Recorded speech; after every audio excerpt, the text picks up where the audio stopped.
Today on Straight Talk Africa, President Donald John Trump is America's 45th president. He has surprised, and some might say shocked, and stunned the Washington establishment. It's no longer business as usual in the nation's capital. That's coming up next right here on Straight Talk Africa.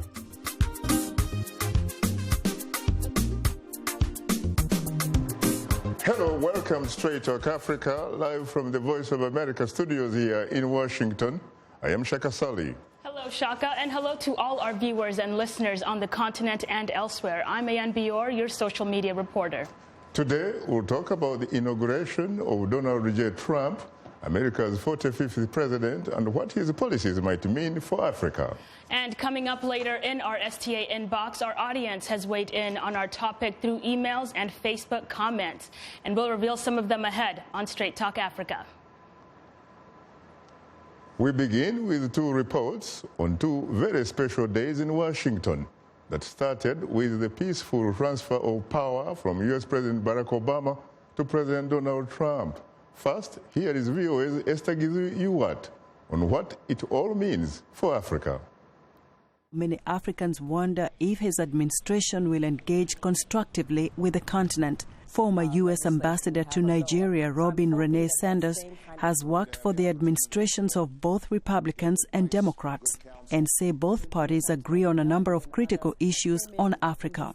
Even today, we have Electrify Africa, which is a bipartisan legislation. We have AGOA. So I'm hoping that that same kind of spirit of bipartisanship to keep some of these things continues into... A bipartisan agreement in 2015 extended the Africa Growth and Opportunity Act until 2025 with the aim of expanding U.S. trade and investment in sub-Saharan Africa.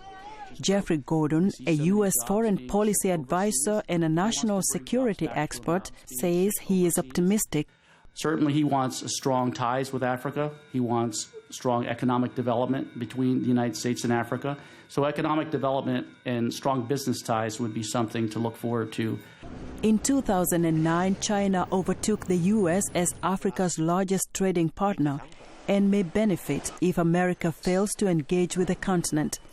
Being a good businessman, if you recognize that the world is going after this continent, where 65% of the population is going to be the biggest growth population on the planet, then I assume that he's going to look at it from the perspective of the benefit to this country and how that win-win needs to be created. And I think we have to be hopeful about that. We have to remember that whatever is done for Africa is really done for America.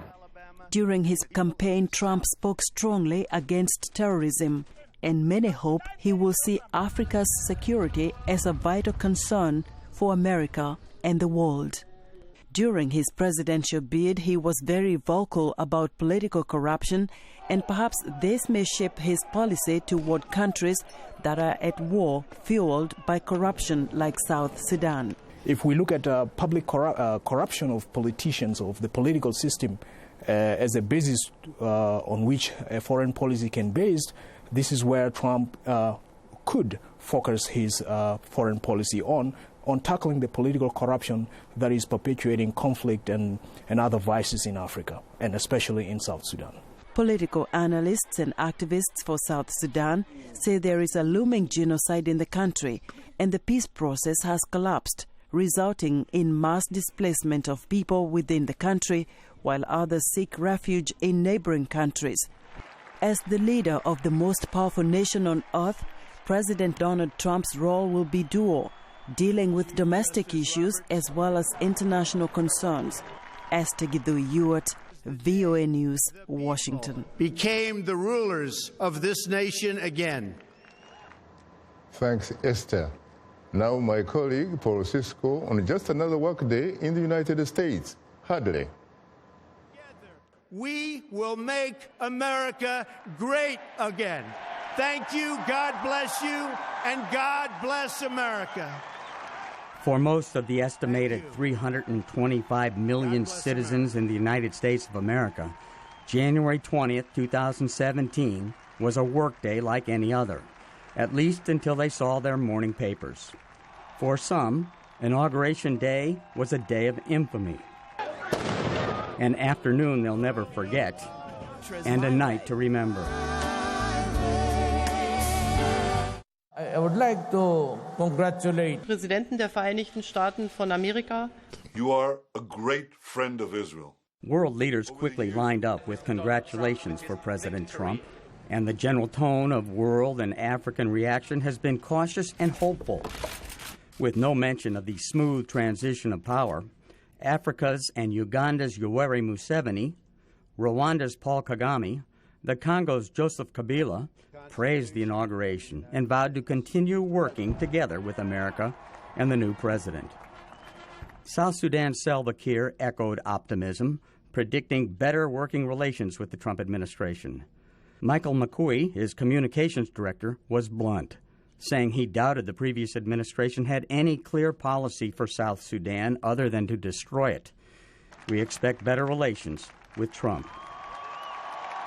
Together, we will determine the course of America and the world for many, many years to come. Kenya's President Uhuru Kenyatta said the ties that bind Kenya and the United States of America are based in shared values of democracy, rule of law, and in the equality of peoples. Among the masses in Washington wanting to see and celebrate the historic transfer of presidential power were several thousand protesters. Some turned violent. Liberia's President Ellen Johnson Sirleaf admitted she's worried about trade deals for Liberia and for Africa, and the programs put in place by Presidents Bush and Obama. Saturday, Trump's first day as president, an estimated 500,000 people, mostly women, gathered in Washington, D.C. in support of women's rights and in protest over the new American president. Anti-Trump demonstrations grew to an estimated 1 million people nationwide, and the women's rally and Trump protests spread to many of the world's major cities. Paul Sisko, VOA News, Washington. Thanks, Paul, for that interesting report. Joining us here in our Washington studios are two distinguished guests. Ambassador Herman Jay Cohen, former U.S. Assistant Secretary of State for African Affairs during the George H. Bush administration, and Ambassador Johnnie Carson, former U.S. Assistant Secretary of State for African Affairs during the first term of the Obama administration. Well, gentlemen, I have to say, of course, as I often say, that I'm profoundly honored and exceedingly humbled to have the opportunity to host the two of you on Straight Talk Africa. Great to be here. You're most welcome, sir. Thank you, and Happy New Year. Happy New Year to you too, though belatedly. Later in the program, we'll give you, the audience, a chance to call and talk with our guests. The number to call is 202-619-3111. US country code is 1. Let me come to you immediately, Ambassador Cohen. Your reaction to Friday's inauguration? Well, it was a speech like we have not heard in a long time. It was kind of speaking very forcefully and kind of, in my view, a bit arrogantly. Usually the inauguration speech is, how can we bring the United States together? So many people didn't vote for me, but I'm your president, too. He didn't seem to talk that way. He was talking more about his views and how he's going to make America great again. And this is what caused, I think, this big demonstration against him the following day. But he has said in the past that he is not only president of those who voted for him November 8, but he is president for all Americans, including those who voted for his competitors, actually. I believe him. I'm sure he is, and I'm sure he will demonstrate that. What about you, Ambassador Carson, your immediate reaction to Friday's inauguration? I was glad to see the peaceful transition of power and the representation by former U.S. presidents at the ceremony. But I, too, found the speech a bit disturbing. It was America looking inward on itself, not projecting itself as a global power, not asserting itself in a position of leadership. It carried too much of a me first, America first approach in an era when global partnerships and collaboration are most important. Most of the challenges that we face around the globe today are challenges that must be met by a global community working together, not by any one single nation or one single region. And so instead of seeing a lot of talk about collaboration, partnership, building and strengthening alliances, contributing and growing the partnerships, I found too much of an America First attitude and not enough of America's partnership as a member of an increasingly complex global community. Does it, to some degree, remind you of perhaps another inauguration in recent American history? I'm not sure to which inauguration you're referring. Well, I'm wondering whether, in fact, you've seen lots of them anyway, at least, since the Second World War and what have you. There was a time, of course, in the history of the United States when it tended to take an isolationist sort of policy. But I think if you're looking that way, you're looking way back in time and in space. I think that since the end of the Second World War, and certainly since the end of the Cold War 25, 26 years ago, there is a recognition that the problems that are most difficult to face for all of us are problems that are multilateral in nature.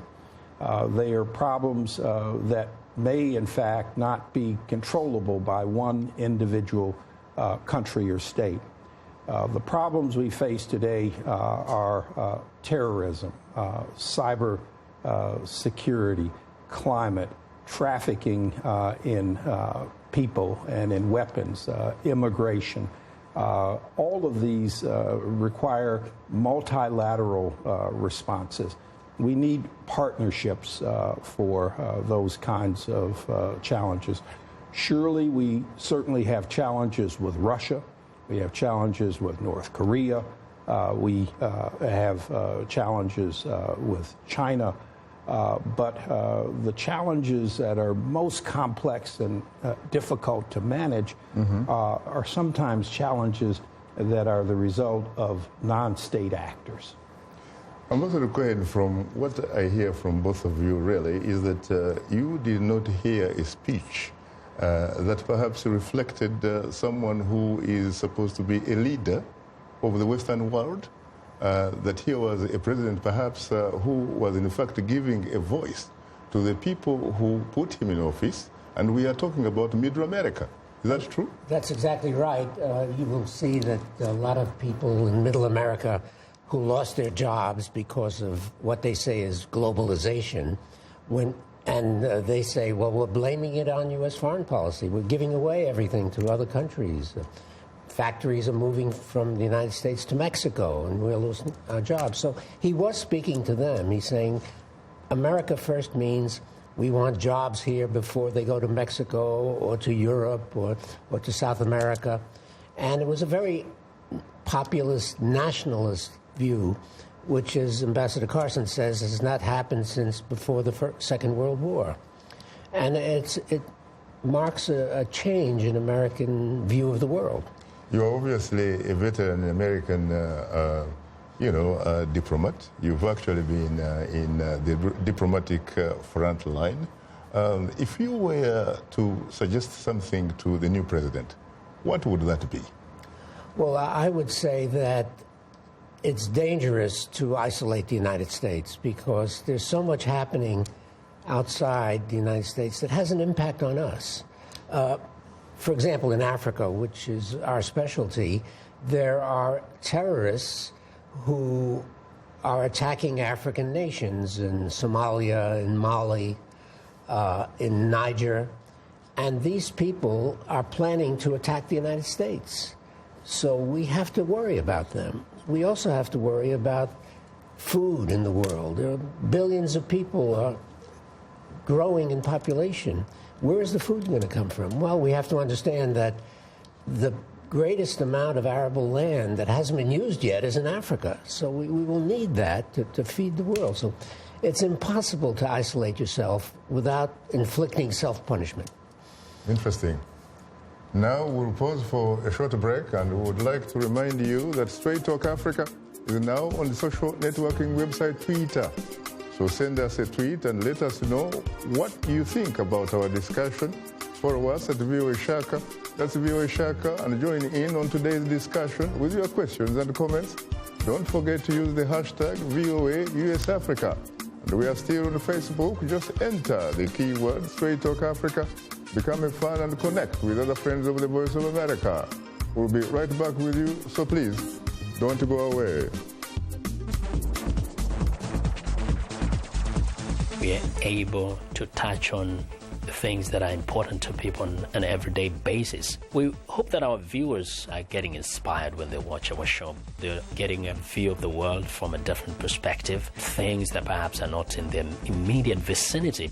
Today, I could put in on the show something that is a little different, a little unique, and this gives me that inspiration to come to work. This is Straight Talk Africa on the Voice of America. What is your opinion about today's topic? Call us at 202-619-3111. U.S. country code 1. When you call, remember the following. Ask only one question. Keep your comment brief and turn down the volume on your radio or television. Now let's return to Straight Talk Africa. Well, we did it. We did. We began this journey, and they said we and me, we didn't have a chance, but we knew we were going to win, and we won. Now the fun begins, okay? Now the fun begins. We're going to do a really good job, and I will be fighting every single day for you. Thank you, everybody. U.S. President, of course, Donald Trump.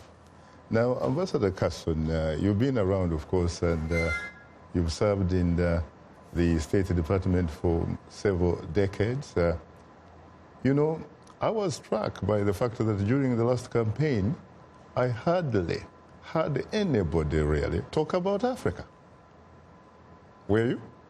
I was disappointed by the fact that there was very little mention of foreign policy in general, and almost zero mention of Africa, except for Libya and Benghazi. And it does not reflect well on our politics or our politicians not to have mentioned probably the continent which is growing most rapidly in population than any other in the world. A continent that is a major producer of oil and gas and many other minerals, and a continent that faces some of the same global challenges that we across the United States and across the world face. But you're right, no mention of this.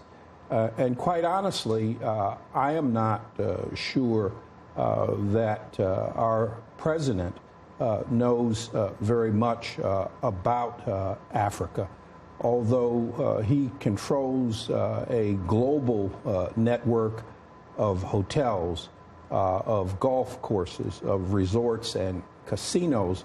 I have not been able to find any of his properties in sub-Saharan Africa, and certainly there's no indication of any kind of deep interest or deep knowledge about the African continent by him and by his closest advisors.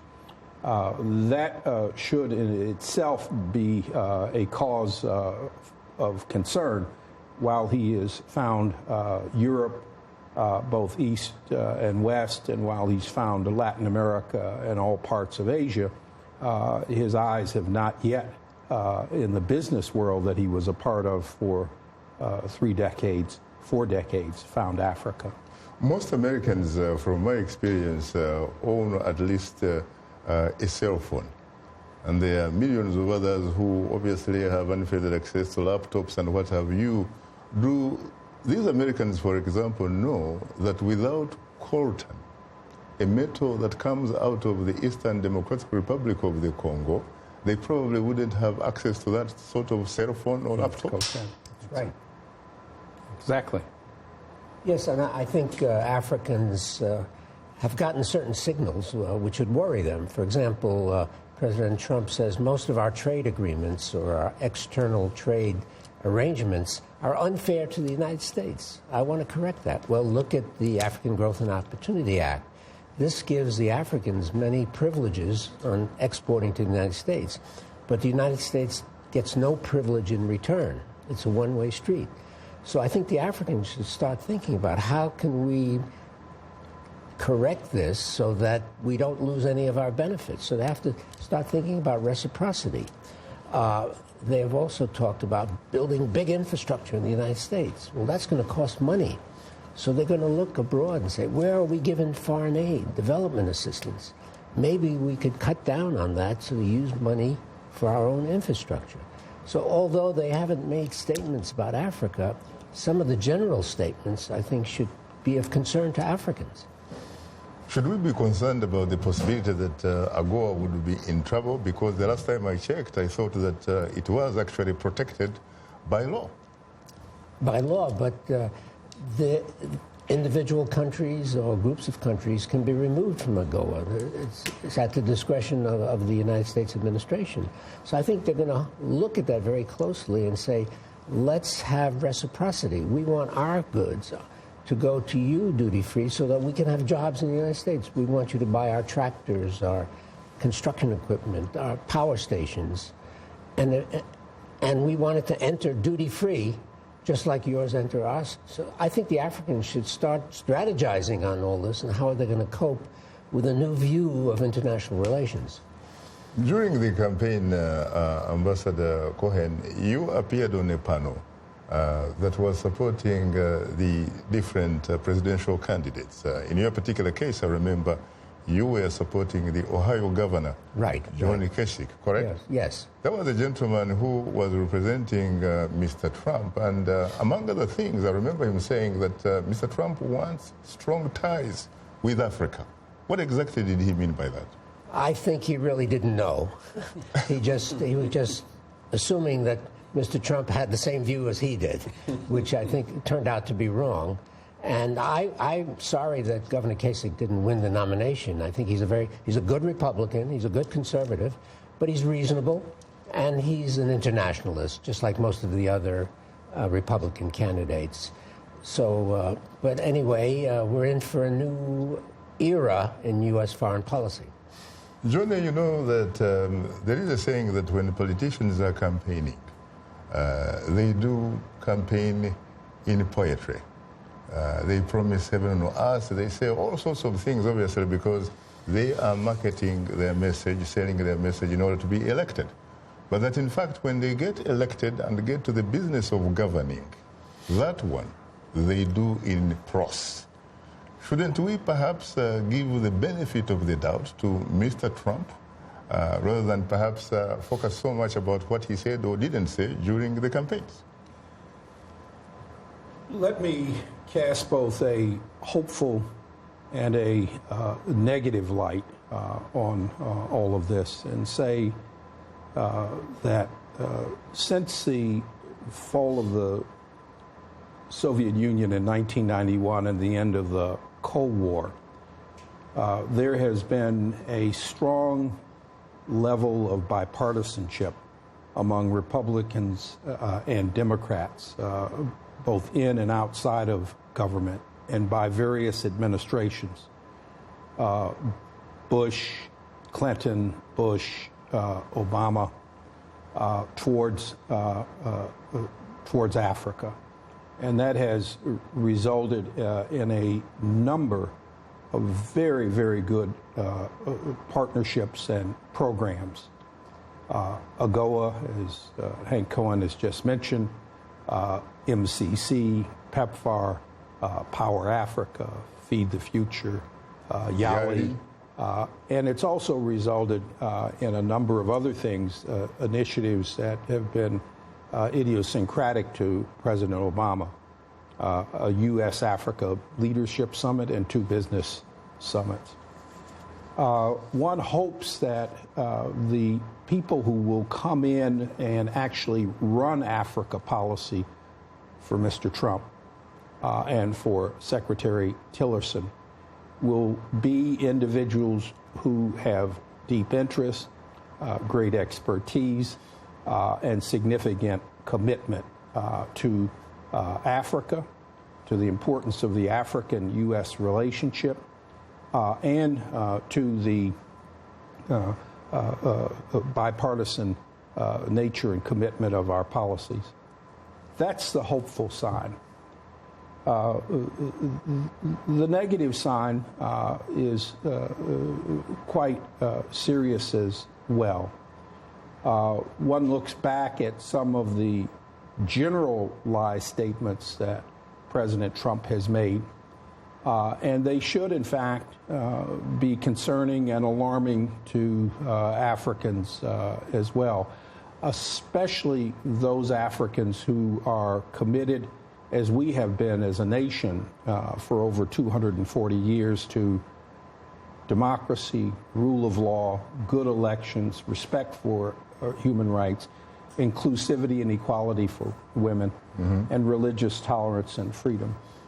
And some of the things that were said on the campaign trail, not towards Africa at all, but reflective of Africa. Africans should stand up and take notice of his comments about Muslim bans. Countries that have Muslim populations may be put on a list. Those people may be restricted. A good 50% of Africa today is Muslim, and it's not just Egypt. Nigeria has the largest Muslim population in the continent, and the 3 largest states in Africa, including Ethiopia, all have significant Muslim populations. Our strongest partners in Francophone Africa, Senegal, Cote d'Ivoire, all have predominantly Muslim populations. People should be concerned about issues like AGOA and what does this mean. They should be concerned about climate change. It is no doubt going to impact Africa more than any other region in the world, and Africa is probably the least prepared to take this on. Mr. Trump has been a climate change denier, and some of the people he's appointed have been skeptical of climate change. Well, the Paris Agreement was a significant step forward, and if that is pulled back, it pulls the rug out from under the commitments that we make to Africa. I think that one has to look at trade as and development issues broadly. Will we see the kind of effort made by President Obama, Secretary Clinton, Secretary Kerry, Secretary Pritzker, aided and assisted by former Mayor Bloomberg to put together U.S.-Africa business summits at the highest level? Are these things there? And I think that one has to be concerned about those who believe in democracy, rule of law, and good governance, and wonder whether his statement is enunciated most recently in the inaugural address as to whether we're going to take a hands-off approach, not interfere at all in the issues and concerns of nations. And we will only be a shining example on the Hill rather than a positive and proactive advocate for democracy, rule of law, an end to corruption, more inclusion of women, more respect for human rights. Do those statements that put America first, that draw us back from the international community, also draw us back from those who most share our views and values and respect for democracy, human rights, and the principles that we as a country have held so dearly and have advocated as a nation across administrations. Interesting. You are tuned into Straight Talk Africa. We'll have more of a discussion in a moment, but first here is Ian Bior. Take it away, Ian. Well, thanks, Shaka. And still to come, we'll reveal some of the fantastic feedback we received from our audience through social media. Today's youth are not just the next generation of African leaders, they are today's leaders. And this is the time to invest in them. Today, not tomorrow. So let's connect. Let's engage with each other on issues that will transform our societies. Innovation, leadership, entrepreneurship, things that you're doing to move the continent forward, to make you the greatest generation that Africa has known. It's Upfront every Wednesday, 17:30 UTC, right here on The Voice of America. This is Straight Talk Africa on The Voice of America. Call us now with your questions and comments. The number is 202-619-3111 and the U.S. country code is 1. Call us direct and we'll call you right back. Remember to turn down the volume on your radio or television and keep your comments brief. Now back to Straight Talk Africa. Thank you very much, Esther Gideon-Ewart, and welcome back to Straight Talk Africa, live from Washington. Once again, it's time to bring in my colleague and media reporter, Ian. Take it away again, Ian. Well, thanks again, Shaka. We received tremendous feedback in our STA inbox to this week's question, which asks, what do you think will change between the U.S. and Africa under the Trump presidency? Well, starting off the conversation is our letter of the week. Our letter of the week comes from Yahaya Ahmed Gumel in Nigeria, who writes, a lot will change under Trump, especially since during his campaign he did not outline his policies as regard to Africa. This is a clear testimony that Africa will receive less attention under Trump's administration. Whatever the case, Africa should focus on its internal challenges and work in unity to resolve them rather than expect handouts from countries such as America and the likes that usually come with heavy strings attached. Africa should strive to come of age and be the master and architect of its own destiny, devoid of external impositions. Well, thank you, Yahaya, for sharing your thoughts with us. And before we begin, I'd like to thank all of you for using our social media platforms to communicate with us. And another reminder that we are tweeting live today. Use the hashtag #VOAUSAfrica. And if you haven't yet, please follow us at VOA Shaka. And speaking of, let's go to a tweet from Martin Yalusi, who writes, nothing more than exploitation of Africa and neocolonialism and dependency. Africa should depend on itself. And we have another tweet from Upando Godfrey. He says, I think the level of aid given to Africa will be reduced, and there will be a shift in alliance, leaving out some African dictators. Now to a Facebook comment from Karama Nene, who writes, many non-governmental organizations who work in Africa will not be financed, and hence Africans who are in need of those services shall be lacking. Also, many development projects initiated by former President Barack Obama will not be implemented. Well, Shaka, very interesting. Your thoughts? Very interesting indeed. What about your reaction to that, Ambassador Cohen? Well, I think many people, those who have written in, have a right to be pessimistic because based on what they've seen on U.S. television and what President Trump is saying. But I think that the new Secretary of State, the former head of Exxon Mobil, he knows the world and he knows Africa. You know, Rex Tillerson. He has major oil projects in Africa, in Angola, and Nigeria, and Chad. I've been to brief those people in Houston and Dallas, and they're really enthusiastic about Africa. So I don't think Rex Tillerson is going to allow U.S. policy to be totally isolationist with Africa because he knows how high the stakes are. And secondly, President Trump has talked about China as a big danger to U.S. interests, right? They don't play fair in trade. They manipulate their currency. They do all sorts of bad things. Well, if we're not active in Africa, we're giving over the territory to China. It's the same thing with the Trans-Pacific Partnership that President has tossed away. Mm-hmm. We're going to give the whole Pacific to China. So I think Tillerson will know that, and I think he will make the policy more reasonable with respect to Africa. And what about the role, for example, of the only superpower, really, on this planet Earth? We're talking about, the United States having some kind of global responsibility. That's right. What about the fact that you were talking about a Trump who comes from New York, a very sophisticated man who obviously has businesses in so many different countries and what have you? Don't you really think that he's going to make sure that America does what is expected of it globally?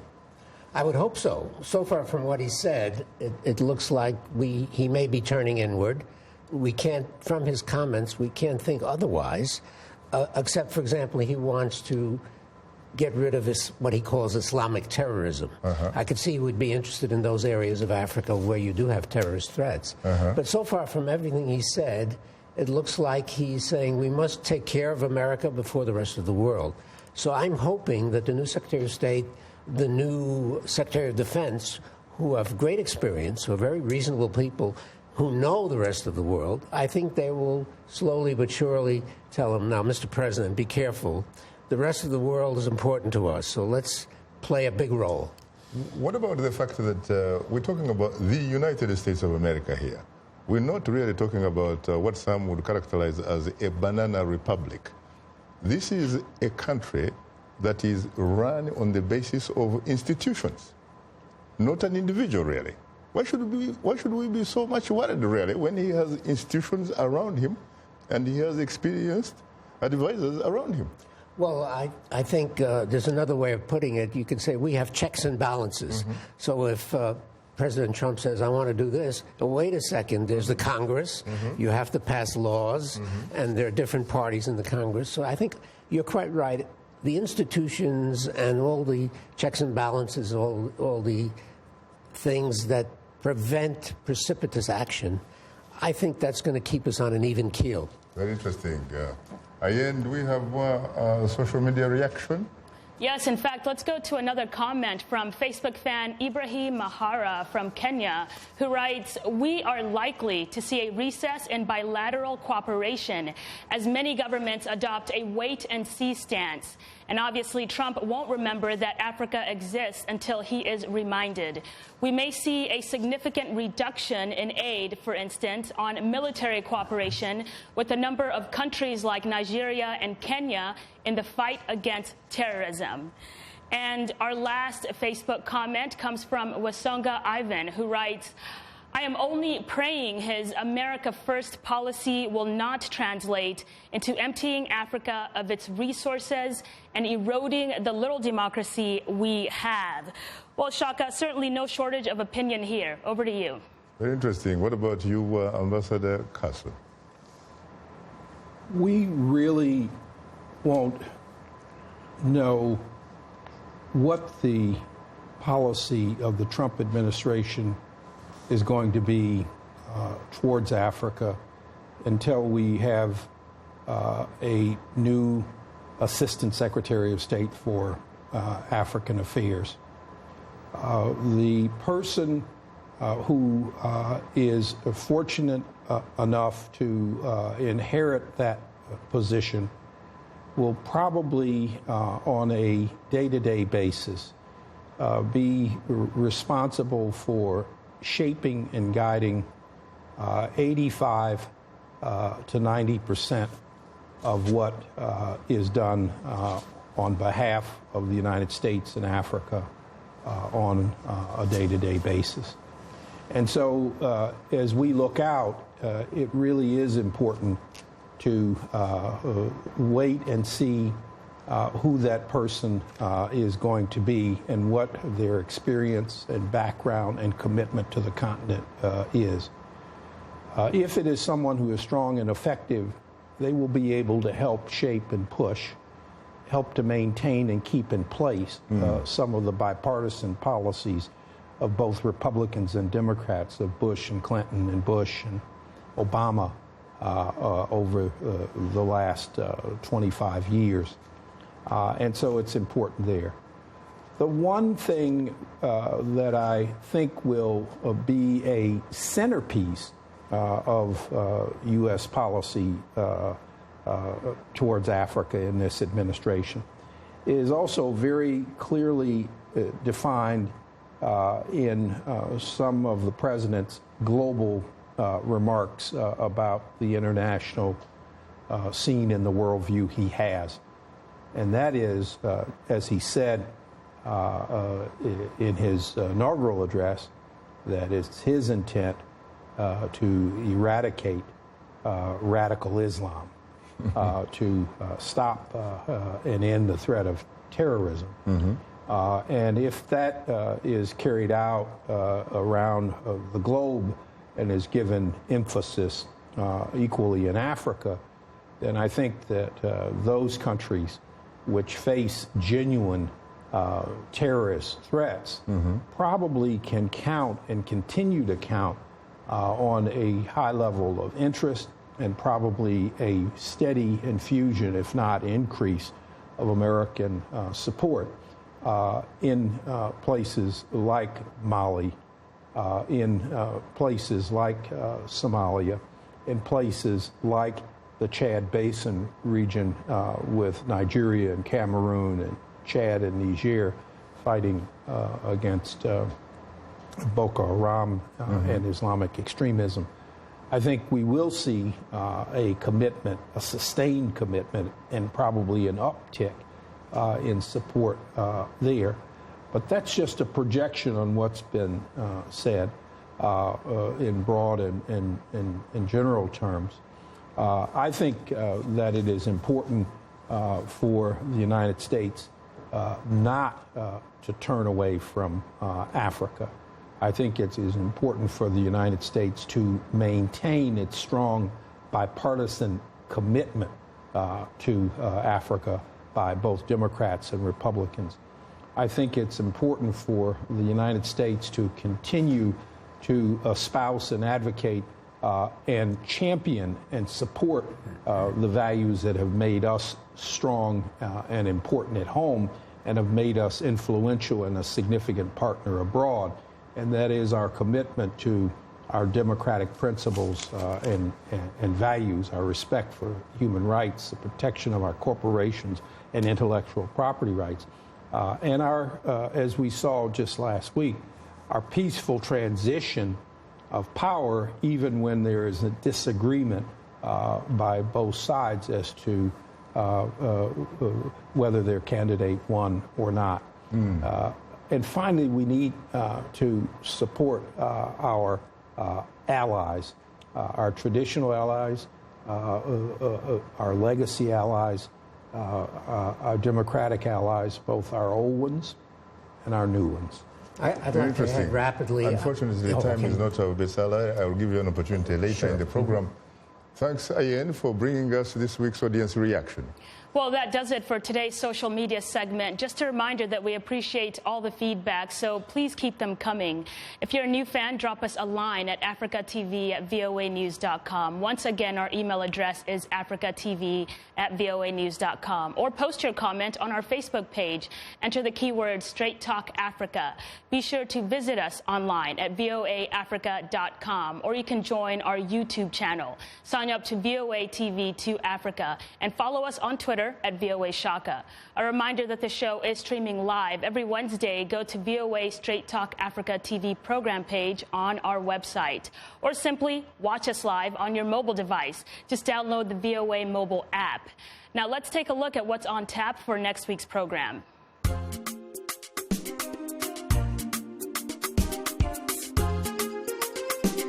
Next on Straight Talk Africa, the 28th African Union Summit, voting for a new leader, discussing the re-entry of Morocco, and mapping the future of the continent.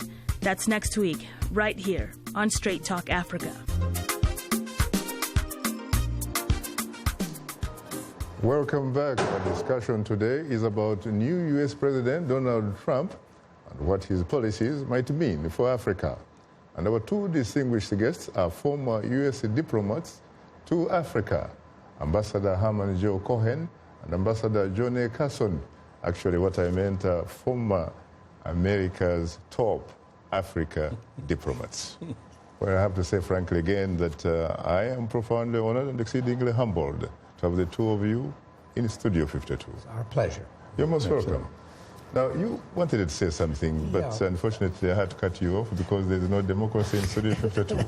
I just wanted to add to something Ambassador Carson said. Since the inauguration, I've had contact with some Republican members of Congress. Mm-hmm. For example, Congressman Royce, chairman of the Foreign Relations Committee of the House, and Congressman Senator Flake of Arizona, chairman of the Africa Subcommittee. And I see no reduction in their enthusiasm for doing things with Africa. So that gives me hope. Interesting. Now, the two of you obviously have had very unique opportunities. You have worked in Africa in so many different capacities. If you were to tell us from the deepest, better part of the bottom of your hearts and soul, what sort of qualities does one need in order to be an effective Assistant Secretary of State for African Affairs? Well, Secretary Carson. I think, first of all, you need a deep understanding of the continent, of its challenges, as well as its potential promises and opportunities. I think there has to be a deep respect for the people that you deal with, both in and outside of government. I think there is a need to have a set of priorities, a vision, and a set of principles and policies. I think those are critical. And as you do your daily business with Africa, the capacity to listen and understand and sometimes do more of that than talking. And I think on this side of the Atlantic, I think the job involves bringing together effective coalitions across party lines, keeping the advocacy groups and NGOs informed about what the policy is, and educating, informing, and advocating for. Sometimes it's to eradicate, sometimes it's to push forward policies and proposals. And finally, a commitment to partner with others and recognize that there are others around the world, both in Africa and Europe and Asia, who can, in fact, be strong, collaborative, and positive partners in achieving some of the positive outcomes that we seek for ourselves as Americans and that we hope for and seek for Africans as well. Very interesting. Let's go to the lifeline of the show, which are the telephone callers. Good evening, Patrick from Nigeria. You're most welcome to Straight Talk Africa. Good evening, Mr. Shaka. Good evening, our guest, Patrick, for here in Nigeria.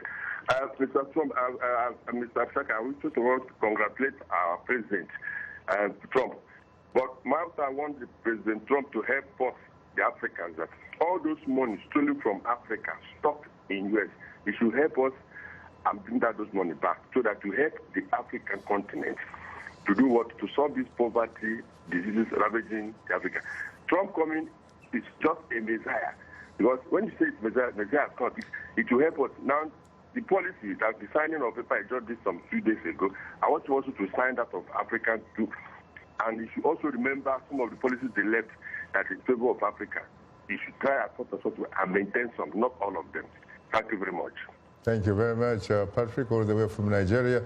Let's go to Uganda. Good evening, Samuel. You're most welcome to Straight Talk Africa. Good evening, Hello? Good evening, Shaka. Hello? Hello, Shaka. Good, how are you? Yes, I'm terrific. How are you? Yes. Hello, can you hear me? No, I think there is a problem. There is a static on the phone. Let's come to, what about this question Patrick asked, about, for example, combating, perhaps he meant corruption, really, because he talks about the monies that some African big men have, kept in America, that he wants Trump to figure out a way of making sure that that money can be taken back to where it came from. Trump has even talked about, in fact, draining the Washington swamp itself. That's right. Well, about corruption. I've heard some of the people in the Trump camp talk about corruption. Why should we be giving aid to Africa when it may be disappearing, our money, in corruption? So they're taking that very seriously. But I think the way to do that is first to reward or to favor those countries who have conquered corruption.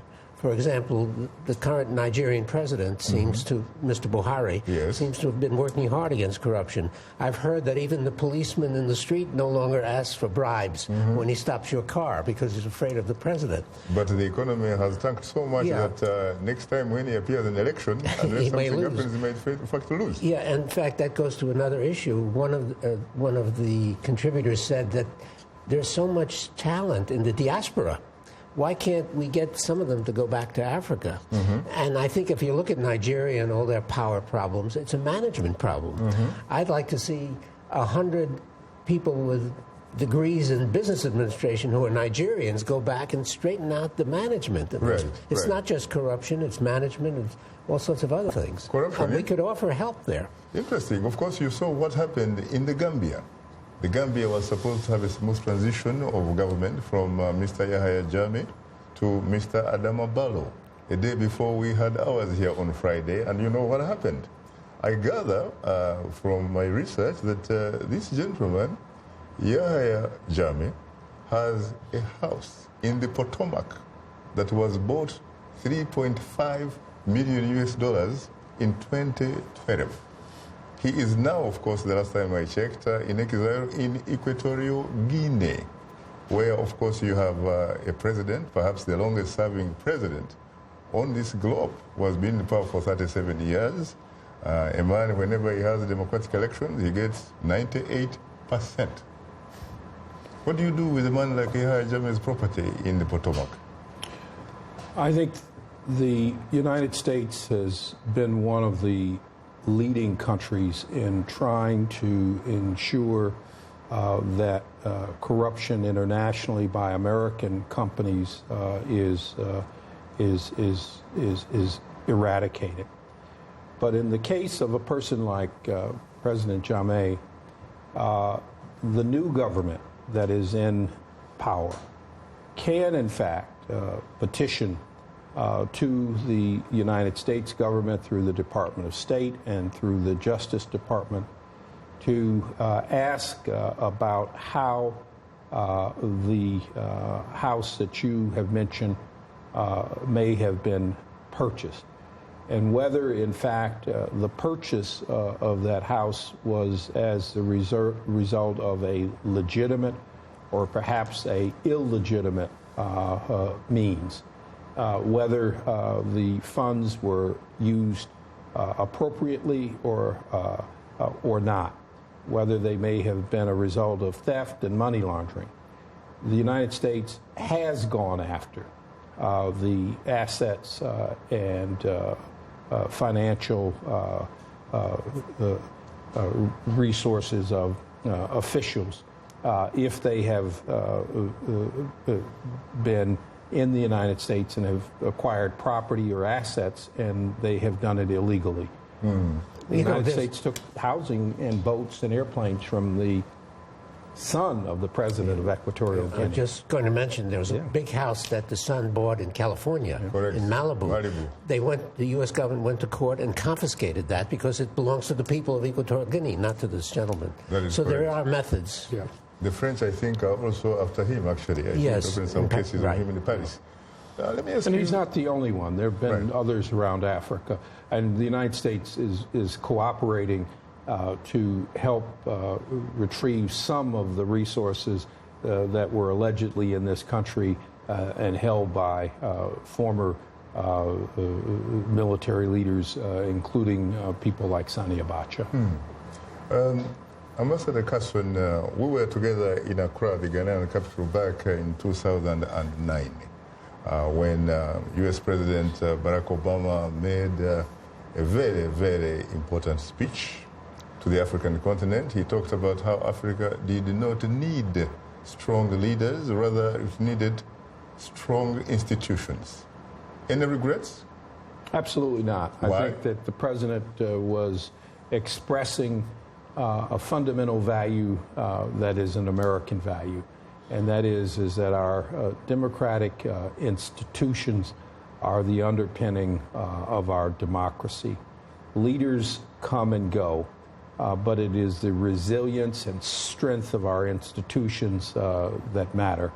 We were talking about that a little bit earlier, and the thing that is more important than any leader that we may have in this country is our Constitution, our Congress, our courts, the separation of powers, the principles in that Constitution that enshrine freedom of speech, freedom of association, freedom of religion, freedom of movement, and expanding human equality and human rights for all.